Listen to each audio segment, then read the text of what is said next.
I'm Todd Lucier. I blog in Canada at climatecafe.org. Okay, and why do you think people should care about what's going on here at the G20 Summit?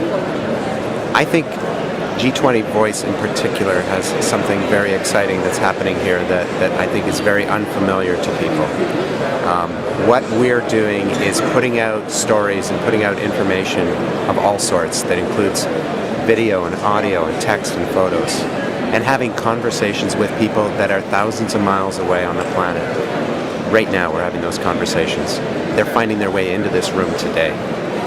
And traditionally, events like this, summits like this, result in a picture postcard of a number of ministers lined up and a few bullet points of the highlights of the summit. We're not seeing that here.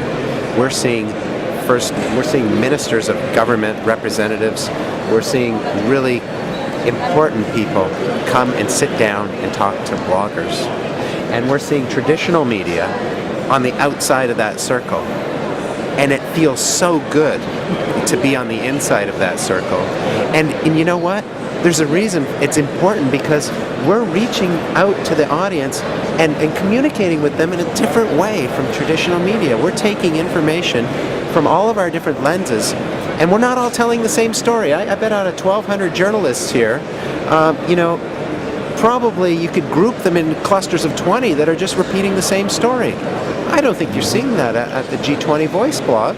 You're seeing G20Voice people that all have very unique perspectives, whether it's youth or whether it's based in politics or whether it's based in different parts of the world, and they're coming here with interests in poverty, in climate change, in economic development, all the things that this great conference means to achieve happen: stability, growth, jobs.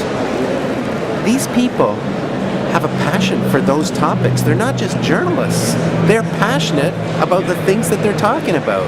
So mix passion with an ability to get a story out now and to connect with an audience in real time.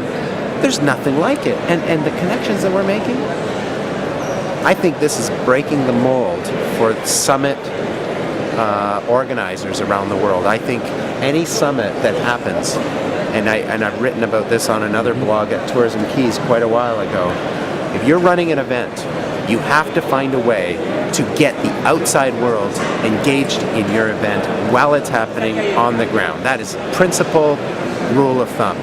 It took G20Voice to make that happen here at the London Summit, and I'm very excited to be here. It's got goosebumps, and I know there's more to come. Thank you very much indeed.